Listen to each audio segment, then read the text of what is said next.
Welcome to the DTF Printing Podcast. I'm Adrienne Palmer, Editor-in-Chief of DTF.com. I'm here with Meryl Katlin, Merchandise Printing Specialist at Make a Tee Online in Coral Springs, Florida. Today we're discussing the reasons behind making the switch to DTF, how to choose between screen-printed transfers and DTF transfers, and the importance of being an active part of the apparel decorating community. Hey, Meryl.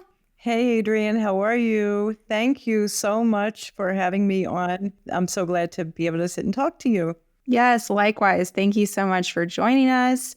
So let's just start with maybe the beginning. Can you tell everyone about Make a Tee Online and how your business came to be? I feel like in my mind, I've gone through that story like so many times, and it's really kind of fun for me to reminisce about when we started.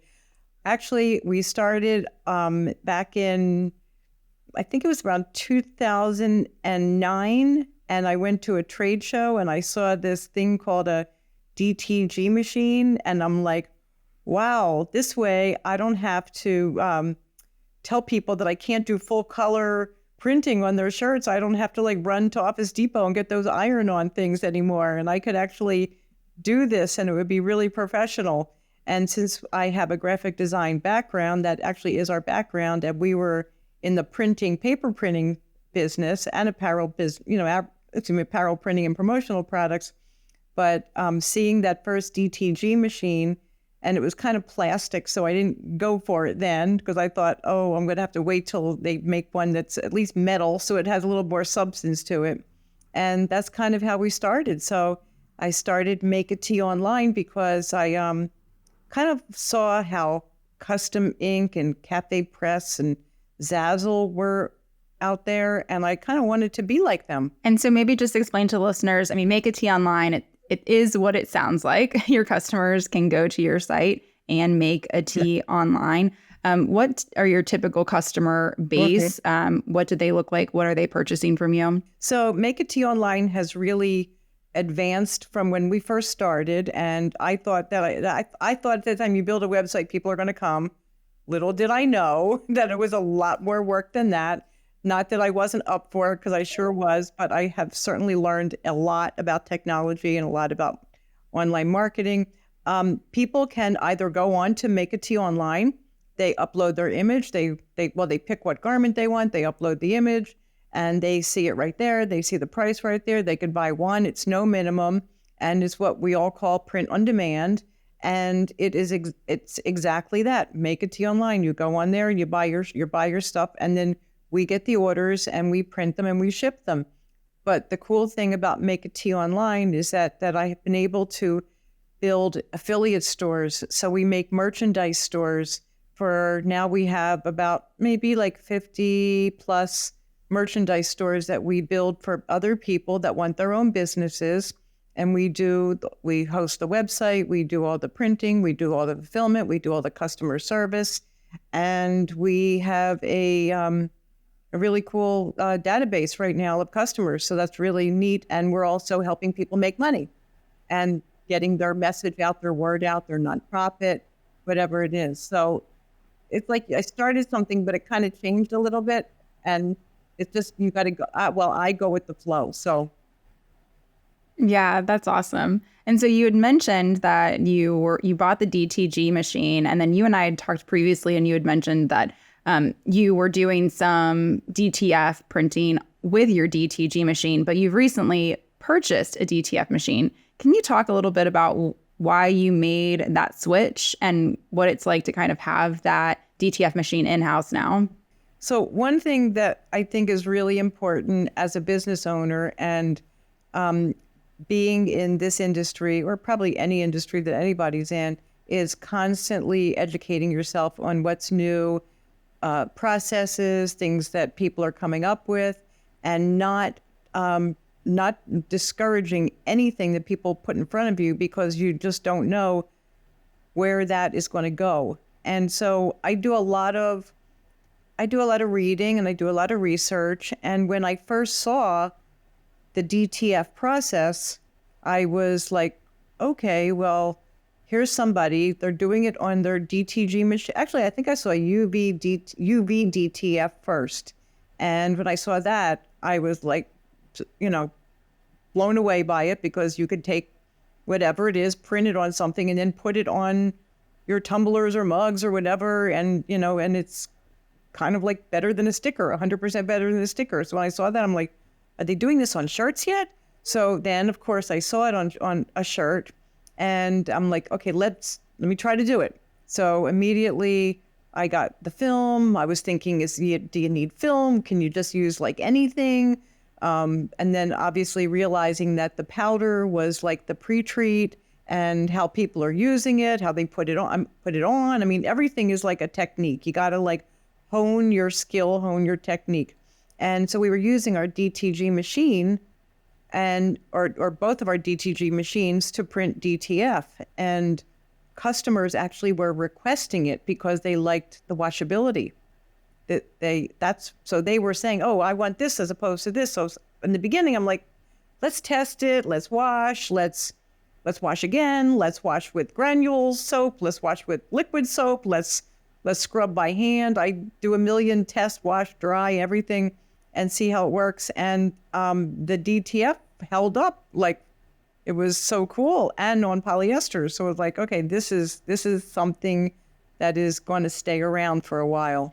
It's interesting that you mention what your customers are asking, because sometimes some customers have no clue and they don't care and they just want the shirt and then it's kind of on to the next. But you found that your customers really did take the time to say, this is better and we like this more. And then you were able to have that conversation with them. One customer who is actually a pretty well-known label, they had asked us to make something for them that they were in turn going to sew onto another garment that they had out there in the market.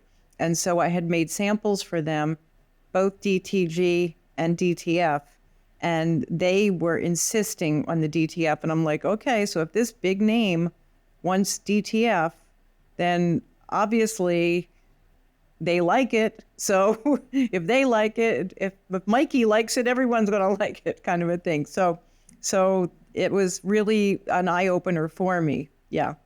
Were you always a digital shop, or did you have any type of screen printing before 2009 when you saw the DTG machine? When I first started in the whole industry, I actually did graphic artwork for the industry. That's how I kind of got into selling product, because I did work for like the salesman that sold promotional products, and then the salesman that would sell T-shirt artwork.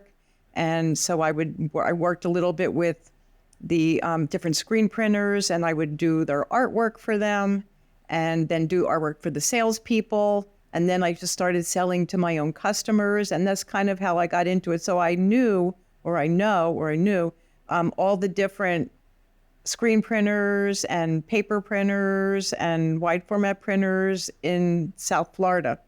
So I had a real strong connection with all of them, and being able to purchase directly my materials. And that's kind of how my business evolved. So the question was digital. No, I was not always digital, because things were not always digital. Things were spot color. Now everything is digital. Right. So with bringing this equipment in-house, you have DTG and DTF. What has been the biggest challenge, or maybe biggest hurdle that you've experienced, maybe with the equipment in-house, just the day-to-day look of DTF?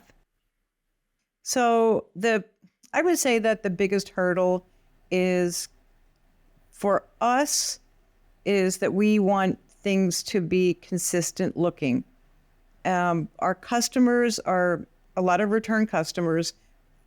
Even though we're Make It To You online, we still do large runs. We still do, like say 100 shirts, 1,000 shirts. Of course, we would screen print 1,000 shirts, instead of DTG 1,000 shirts, but we want to be consistent. So we do a lot of color testing. We printed out our color samples, and sometimes the hurdles are that color isn't always exactly the same. Now, I don't know if the customer really is going to mind that too much, but for us, we really want to match what we did last month or the month before or even last year. And sometimes you don't quite get that exact match if it's not black or white. And that's really the only hurt. Well, that plus the maintaining your equipment and making sure that you have all of your product, make sure you have enough film, make sure you have enough powder, make sure you have enough ink. Because if you run out and then it's back ordered or it's going to take a week to come in to your shop, that's a big deal. That's a big deal. So just kind of always being on top of everything and being on top of the equipment. Make sure that you know what to do. Don't leave your machine a mess. Keep it clean. Yeah, in terms of maintenance, are you working directly with the vendor or do you have someone in-house that is a bit more technical who's able to work on the machine if it's down? Well, I'm going to say both. So our DTG machines, I have myself taken apart, put back together. I don't always like to. Sometimes I get very nervous about it, putting in wires and cords and ribbons. And I kind of sometimes get nervous about it. The DTG machine to me is like a little bit easier. The DTF machine to me is a little bit harder. I did luck out by finding somebody locally that could help me, and he has been like a godsend. Like I said, I've had these machines since, the DTF machine for a year and a half, the DTG machines, quite a while, and I never found anybody to help, or even the heat presses, to get somebody locally to help with the heat press. That's really, really hard. And a lot of the suppliers right now, everything is, just online. You have to email them. I mean, if you're down, you're down. We have the four heat presses. Two of them are working great. One of them we're using just to hover. One of them is an old one. We turned it on. We've got mug presses. We've got hat presses. But your equipment is what your business is. So I know how to do certain things, but I'm really, really thankful that I found somebody else to help me, because I would be a nervous wreck taking apart some of these machines. Well, hopefully your machines aren't down too often that you need him all the time. Yeah. And I hover over him when he's fixing everything, because I wanted to see, like, if he's not here, how can I do it? So I'm getting a little bit more comfortable myself. I don't really want to be fixing the machine all the time. I really want to be focusing on other things in the business. But, it's something that you kind of have to be kind of common sense. The ink, it flows, it comes out here, it's got a couple things, this is what it does, and it's not like the hardest thing, but some of these parts are made, they're so tiny, teeny, and, that's something like, I don't know how to get your hand in there, that kind of a thing. Yeah, it's nice that you're able to watch him and see how he is handling it and kind of work through that, because I feel like with DTF, there is a lot of troubleshooting that goes on. And if you are a little bit, advanced technologically in that sense, then it's definitely easier to be running the machine on a day-to-day basis if you have a little bit of that knowledge and background. Right. I always say, like, I can't keep my manicure nice. I've got ink fingers. Right. Yeah, of course. That's funny. So how are you choosing between DTF and DTG now? I know some of your customers are asking for DTF, but typically when an order comes in through Make a Tea Online, how are you making that differentiation? So it totally depends on the order, and it depends on the garment. We tend to DTF more thicker garments, obviously, like hoodies. The one thing about DTF is that stiffness that I know some genius is going to come out with something to change that texture at some point. I know that's going to happen, and I can't wait. It has to be in the powder. That's what I'm thinking. And so it depends on what it is. So, like, for example, I happen to have like koozies right here. So that is DTF. That's so easy to have a koozie. It doesn't matter. It's better that it's a little bit thicker. And on cotton, it doesn't. To me, sometimes it actually feels like screen printing, depending on the design that you have. So depending on the design, the garment, and of course, how many you're doing. That would make a difference whether we're doing DTG or DTF. Obviously, if it's a polyester, you're going to do DTF because of it. You can't do that with a DTG and have it look nice.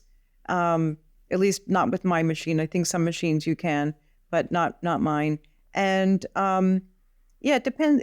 It's like it's not just one straight answer. It depends on what it is. Now, mostly we try to design something, if it's like an open design like this, you can DTF and it's not going to make a difference. No, you wouldn't be able to tell the difference at all. But if it's a big, heavy solid, or if it has a lot of shadows to it, then you don't really want to DTF that design. Right. Are you telling your customers any of this up front? Especially if they're typically online. I know you have some probably customers that aren't just through your website, but are you having that conversation ahead of time with them, or are you kind of just making that decision internally? So I'm going to say both. Sometimes we are. We've had repeat customers because we've had Make It Tea online for so long. We do have repeat customers for years that have ordered this, the same thing. And maybe a couple of them have said that they wanted a polyester shirt, and we talked them into a cotton shirt because we were doing DTG. And now we've said, hey, we can do your polyester shirt now. And we also do sublimation. So we would sublimate it if it was a light shirt. But we have told them it may look a little bit different, but it will last better. It's really, I think what they really really cling to is the fact that DTF lasts longer than DTG, and they appreciate that. So yes, I do tell my customers, and I'm not just going to throw something at them that they're surprised about, because I don't think that's cool to do that. Right. Yeah, that makes sense. And then when we had talked earlier, you had mentioned that if you are buying transfers, you're buying screen printed transfers. So how are you making the decision between screen printed transfers and DTF transfers for apparel? We will buy screen print transfers when it is one color. We'll buy screen print transfers if it's even sometimes full color, depending on, like, sometimes we have so much work in-house that I just need people heat pressing. So our DTF is running. I have had to buy full color screen print transfers also, which is a good thing. It's a good thing when you have to buy transfers, because that means you're really busy. And then there are times that I don't, because the machine is open and we can print here in-house. We don't need to do that. So it depends on that. I rarely buy two color screen print transfers because the cost doesn't make sense to me. But I will buy one color screen print transfers. How many staff members do you have currently at your location? So I always have to count, because you never know how many kids are coming in after school. So right now I have one. It's me, Stephanie, Sarah, Kim, and Delaney. So there's 5 of us in-house, and then my graphic designer works remotely. So there's really 6 full-time people. And then the kids after school when I need them. Yeah, what's that? Are these interns, or is it some type of program, or do you just know some people who have kids? How does that work out? Yeah, I just go on Facebook like, hey, well, in the summertime, we had some really great kids in the summertime. We had 3 of them. One of them went back to college. She's actually here now working because she's home from college for break, actually till the end of January. So I'm happy about that. And the rest are, they're going to college, they're coming back, they want part-time work, they come in after school, sometimes on Saturdays. So I'm kind of really connected in the community, which is really nice. And so it's good to reach out, and, parents want their kids to have jobs. So that's awesome. I think that's a great idea. They all think it's fun to work here. Which is even better, because I think that currently in the print industry in general, everyone is kind of aging out. And what used to be such family-run businesses where the son or daughter then becomes part of the family, it's not so much happening anymore. So in order to diversify the industry, especially in terms of age, bringing in the younger generation, showing them that there's a career path is so awesome. So having students come in after school, being in a fun environment, seeing that there's opportunity, I think that's great that you're doing that. Have you hired anyone full time? Yeah, I have. Yeah. So it works out great. It works out great. I mean, I think you even said this once. It's not like people go to school to learn how to operate a DTG machine or a DTF machine. I think I heard you say that once. And so this is like something new. You have to train them. They have to learn. And they come in on the ground floor and they see, what other people are doing with their Cricut machines, and we're doing with the, like a Cricut on steroids, I guess you want to say. So some of them have, actually one girl that's working here now, her dad has a sign company. So she's been exposed a little bit to, wide format. So she's like the perfect after school employee for me. Yeah, she already knows so much about that. But I think it's really great because there's art and science and business and technology. There's so many different aspects of apparel printing that they can really decide, oh, well, I'm into this, into that. And then they come to work for you and see that they could do things in the realms that they're interested in. So that's great. Do you have any limitations in terms of the graphics that are added to the site for the shirts you're doing? Or are they allowed to add something, on the back or maybe a logo on the sleeve? Are there different areas that they can print to, or is it pretty standard when they go to your site? No, they can print. So the way our software works, we use a software called Deco Network, and Deco Network is actually is great because it has live inventory with Sanmar and Broder and SNS and a bunch of other companies as well. And so it gives me a blank shirt of that style, all the information, the sizing and everything, and the fabric content. And then it gives me an area where I can actually put on there if I want, like let's say I just want something that's like 9 inches big because it's a ladies tank top and I don't want something that's too wide on that. I can actually make the exact size that I want. I could put it on the back. If it's a racer back, I can put like a strip down the back. I can put something on like the tushy area. I can do whatever I want to on that garment for them to add any location. Of course, every location you make more money because it's a different print location. So I have that option for most garments. If it's not on there, then it's my error in not adding that sleeve or that neck area or something that would be my error, not the error of the software or the customer. And sometimes then they'll say, like I'm sure everybody gets this, how much is a t-shirt? You can't really answer how much is a t-shirt. It depends. Everything depends. So I just tell them, go onto the site and it will give you the information right there of the pricing. So it's, I always say that the software is a lot smarter than I am. So it knows kind of what people are going to want before I know what people are going to want. So that works out real good. Yeah, that software definitely removes you having to communicate with the customer constantly about, oh, well, this price for that and this, that, and the other. It's like, it's straightforward. It's all built in, and then there's no question about it. Right. Well, one thing with having DTF is that you can put the imprint anywhere. So like on a hoodie, if you with DTG, you can't go over a seam, or you shouldn't go over a seam, I should say. I'm sure people do, but they really shouldn't. And then you could put another location on the pocket. You could put a location inside the hood. You could put a location on the cuff, which I did on a couple designs. You put them on the cuff.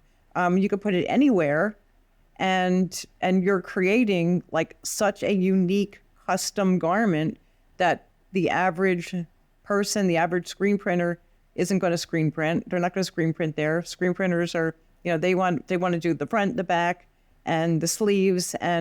But I think maybe it's not too much trouble, because if they could screen print the front and DTF on a pocket. So they could do that too. You can have multi decoration methods on your garments, and that just upsells the product. Yeah, I think that's great. I mean, it's definitely versatile in that way. Speaking of designs and locations on the garment, Are you seeing anything, or do you expect anything to trend this year in terms of design and graphic placement, specifically with DTF? Well, one thing that I'm sure with DTF, I know if I'm doing something, other people are doing it as well. So when we do DTF, it's so easy to print an additional print and then give the customer a tote bag with their design on it. And then they think you're like the greatest thing in the world when you do that. It's so easy to do that. It's so easy to then give them a mouse pad with their design on it. And it is, it elevates you in their eyes, which is really great for any business, especially meeting new customers or how are you different? What can you do a little bit different? You just give a little tiny bit, you do like a $3 tote bag or something like that, and you're a hero to them. What do I see trending as far as artwork goes? We're all seeing like the 90s coming back. So the bright colors from the 90s, the big gigantic prints, as opposed to like just one word. We're seeing a lot of graphics all over the place, things that maybe don't even make sense. Besides flowers and mushrooms and all kinds of like fantasy stuff, we're going to be seeing a lot of that. You see that even with high-end designers. You see it with anything that's trending on TikTok or on Instagram, something that catches your eye, bold colors. I know a lot of the muted colors were kind of popular. Like for some reason I was seeing beige, a lot of beige hoodies, a lot of beige t-shirts, like the tan color. I think that with a brightly colored design is going to be really, really trending, at least in the United States. I don't know other places in the world what's trending there, but that would be something to look into. I think maybe I'll try to wrap my head around that and see what else is going on in other parts of the world. But I do think that because if you have the ability to make something, that's where you're going to start seeing it happen. So before, where people would just do like one color, and then all of a sudden you can do digital, and then you could do digital big, and you could do it all over the place. You're going to start seeing that because people are going to have the ability to do that. So that's going to become what we give the public is what the public thinks is popular.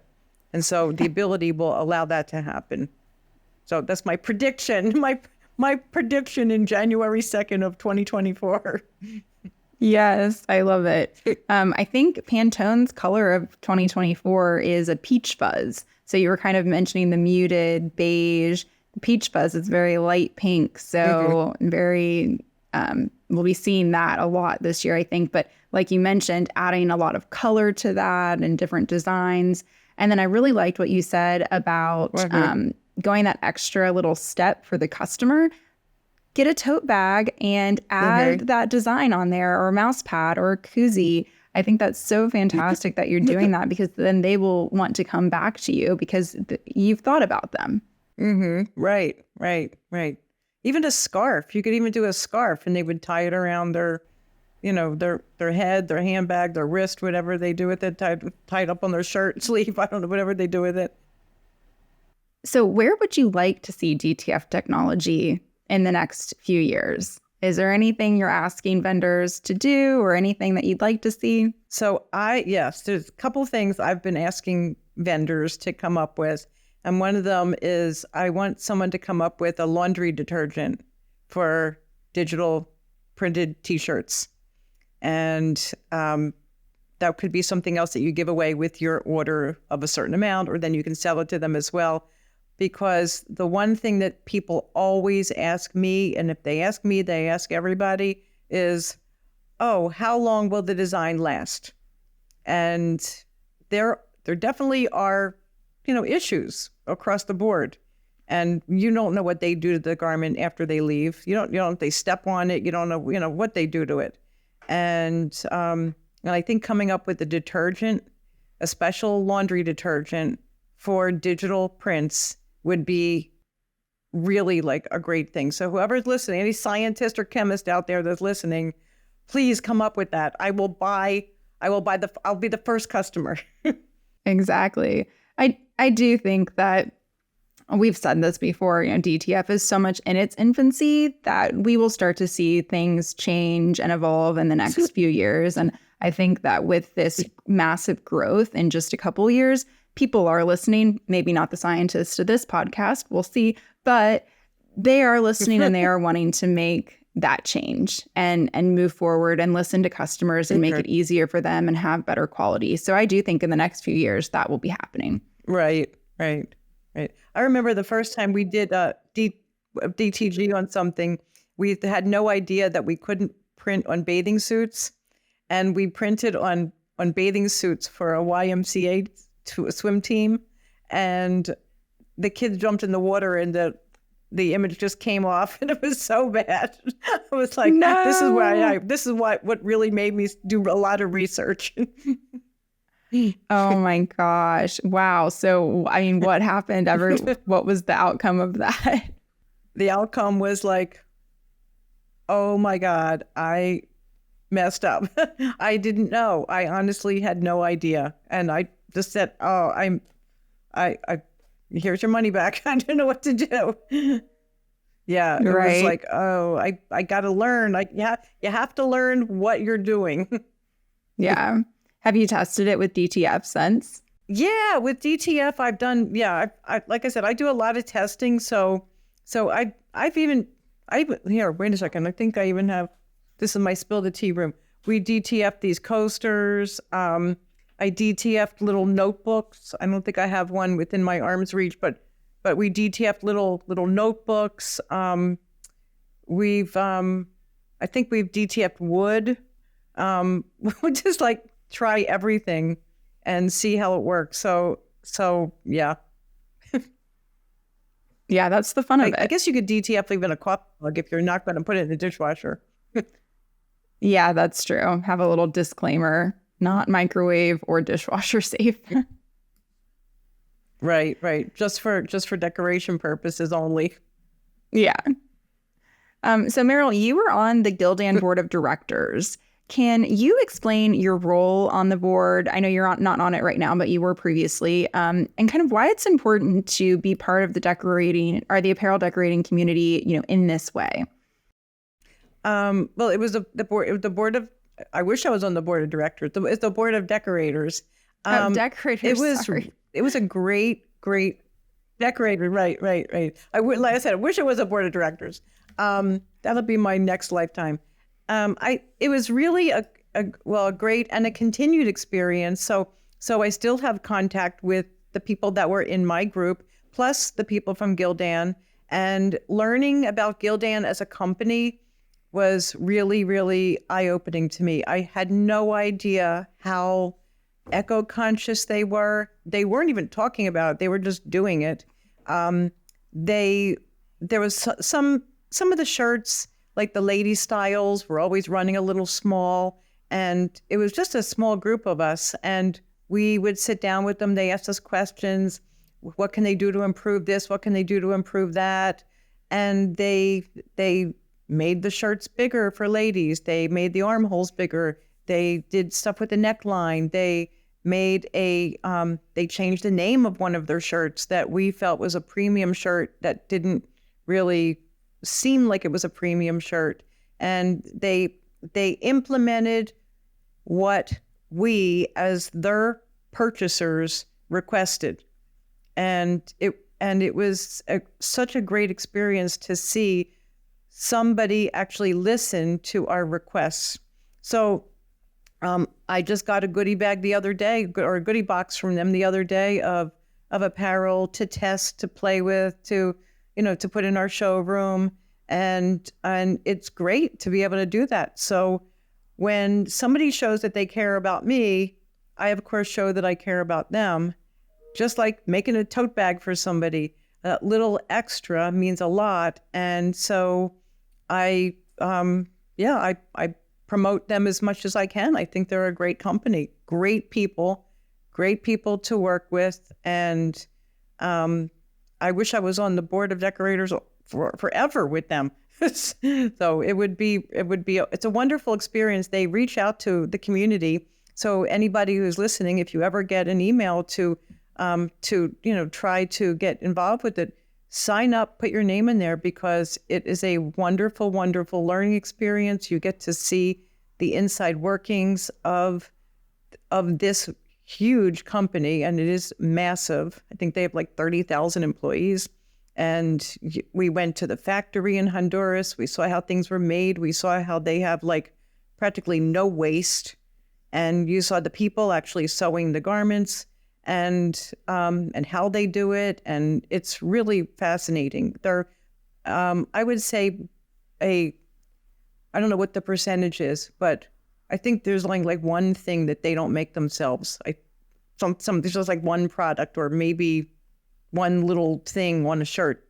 No, I think mostly everything on a shirt. We saw how they made the comfort colors, the difference between the comfort colors and the regular shirts, dyeing it, and the machines that they have, these big, gigantic machines that dye the fabric. And it's just really a cool experience. I would really like hope that everybody who has an opportunity would be able to get that opportunity. So that's awesome. BOD for life. I keep telling them I want to be one of the gilding girls. I love that. That's so awesome. And I think it's really important when manufacturers, whether that's of machinery, equipment, or blank apparel, are listening directly to their customers. I was visiting an apparel manufacturer last year, and I was with a few different print shop owners. And they were just telling them something what, seemed to be basic, but something that they had not thought about was, when you send samples to our shop, don't have any graphics or prints on them. Because when we're trying to show that to our customers, maybe we can't do that technique, or maybe it doesn't work for our environment. So they were like, oh, so you just want a blank shirt? They're like, yes. And it was having that kind of conversation where they listened directly to the print shop owner that kind of changed the game. And so I think it's just really important and cool when manufacturers listen, because they should listen directly to their customers, and to have a board of decorators where they have that instant feedback and to show you the entire process just makes you a better customer in the end, and the industry better, I think. Mm-hmm. Yeah, absolutely. Absolutely. And I still feel like I have like a friendship with the people that were on the board with me. And it's great to be able to call other people and, talk about the different print methods. And I think I was the only one doing DTG that was in the group. And so now one of the other people, she's doing DTG now. And, we're there for each other, which is really great to be there for each other, for other people in the apparel industry. That's kind of why I started the Spill the Tea, because I wanted people to be able to come on and talk about things and share experiences, not be afraid to do that. Yeah, why don't you tell us a little bit about your podcast, Spill the Tea, and, more of the reason behind why you started it and what that looks like, and just the importance of sharing educational content and creating that network of apparel decorators. Well, thank you for asking, Adrienne. I am more than happy to talk about Spill the Tea. So, Spill the Tea. So, last year, it's funny how we came up with the name Spill the Tea. Last year, one of our customers invited us to go. They were having like a symposium, and they had a their theme was Bridgerton. So I loved just coming up with different things that are theme oriented. And so I said, well, let's come up with something that is kind of like British, and that we can help promote our T-shirts and our printing. And I said, oh, let's make little koozies and let's say Spill the Tea. And so that's where the Spill the Tea phrase came up. And then I thought, well, let's just do a podcast about Spill the Tea. This is when I was like trying to think about the Gilding Girls, and it was after ISS last year, and I had already thought about doing a podcast and to talk about stuff, but it didn't hit me until I said Spill the Tea, because spilling the tea in that theme is like, you talk shit about whatever it is. You're going to spill the tea about whatever it is. So we're going to do that about the apparel industry. And I have found that people in our industry, they're busy, they're working every day, they're working in their shop, they're get out. They don't get out to see what else is going on. They don't have an opportunity. They are even fearful of the competition, knowing who their customer is or what type of printing they're doing or how they're doing it. You know, people are funny about that kind of thing. But if we just got out there and we talked about everything, and we talked about things that, well, like on one of our spills, we've only had 6 podcasts so far, but one of them we brought on a copyright attorney, and I think it's so important that we talk about that stuff, and we talk openly about printing copyrighted stuff. You're not allowed to do it, basically. And so she was like, really, like, when I was able to get her to come on and talk, I was really, really happy, because she shared a lot of really good information. I'm sure that she, you scared people, like, no, you can't do that. You can't print that. You can all your hard years of work could be shut down because you printed a cartoon that somebody gave you that they bought on Etsy. Like, just don't do it. And but people don't talk about that. So Spill the Tea is informative. We had somebody from TKO who makes the screen print transfers. He was on one of our episodes. We had Victor from OmniPrint on one episode. I had one of my board members on one episode. My graphic designer and I did one episode. And so now I would like a fashion designer. I want a T-shirt fashion designer to talk to them and try to get in their head and try to get information. And so if there's any T-shirt fashion designers that you want me to interview you, please contact me. I'd love to have a conversation and get you on Spill the Tea. So I think Spill the Tea, it's still a baby. And, hey, maybe we'll do a Spill the Tea at your DTF conference. Well, we also talked to Deco Network. We did that live at Printing United, but yeah, maybe we'll do it at your DTF conference. I love that idea. Yes. So if anyone's listening, DTF Expo, February 23rd through 24th in Phoenix, Arizona. I love that idea. And I just love the idea of the podcast in general, because you aren't just speaking necessarily to one genre. You're speaking to people who are on the business side, who are on the design side. The copyright aspect of this industry really can get into the weeds there, getting certain type of like having copyright for a design that you thought you might have, but you actually don't. There's a lot behind that, especially with the Etsy world. We talked a little bit about Cricut, specifically Cricut owners who are moving into DTF who may be used to one thing. So I think that's really interesting. And where can everyone go to find Spill the Tea? Is it on Apple, Spotify, YouTube? It's on YouTube. It's under our Make a Tea Online channel. So Make a Tea Online, you'll see the logo. It's a tea. It looks like, let me see if I have one here. Well, it looks like the tea in here. Oops. You see that tea in there? That's in the cup. Yes. It's a teal colored tea. And it's also on spillthetea.live. So we have that domain, spillthetea.live. You can find it there. And that is where the episodes are. If you go to our Make a Tea Online YouTube page, you'll also see some of our Apparel Masterminds classes that we've done. I think there's maybe about like 16 or 17 Apparel Masterminds. And we're going to bring back Apparel Masterminds. We're going to do another next episode on the 13th. We're going to record it. And so that is basically teaching people how to design. I have a lot of my merchandise stores on there also.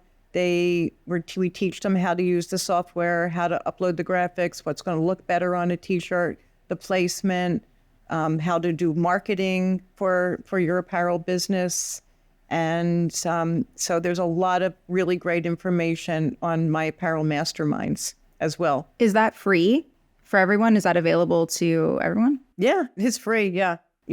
We were doing it. We were sending out Zoom links and people were coming on to Apparel Masterminds.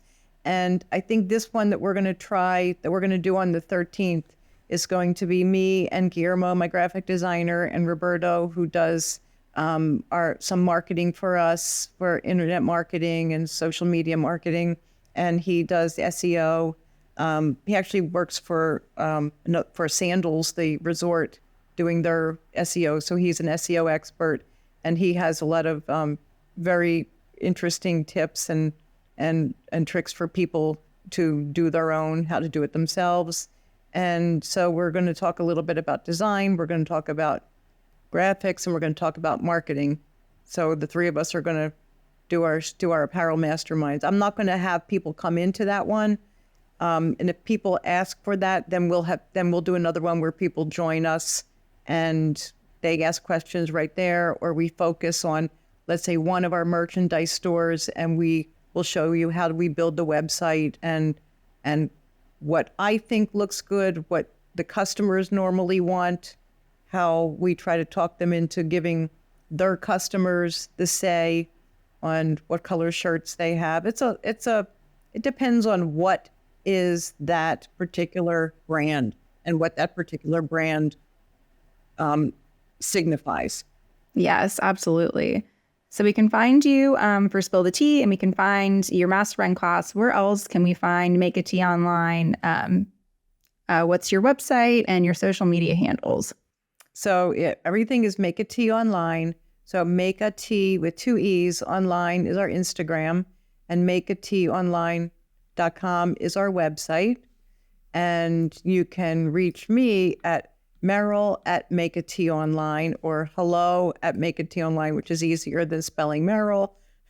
and we're in Coral Springs, Florida.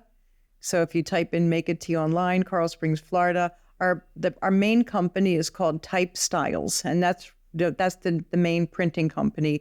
And Make a Tea Online is a subsidiary of Type Styles. Perfect. Well, before we go, is there anything else you'd like to share about DTF, or what's coming up next for you and the business? Well, next, let's see, actually tomorrow I'm going to another trade show, to a promotional product trade show. And I know a lot of the apparel companies are going to be there. And I'll find a lot of stuff that we can decorate, because the promotional product suppliers have a lot of products that we can DTF in smaller quantities that they will sell us blank. And that's always fun to see new things. I'd love to try like a metallic bag or something like that and see how that would work. I may even like do it on my own jacket or something and see how that would work. And yeah, I love going to the shows and getting samples and coming back and printing them. And then just keeping up with our apparel masterminds. And we started another brand on our own called Love Your Fate.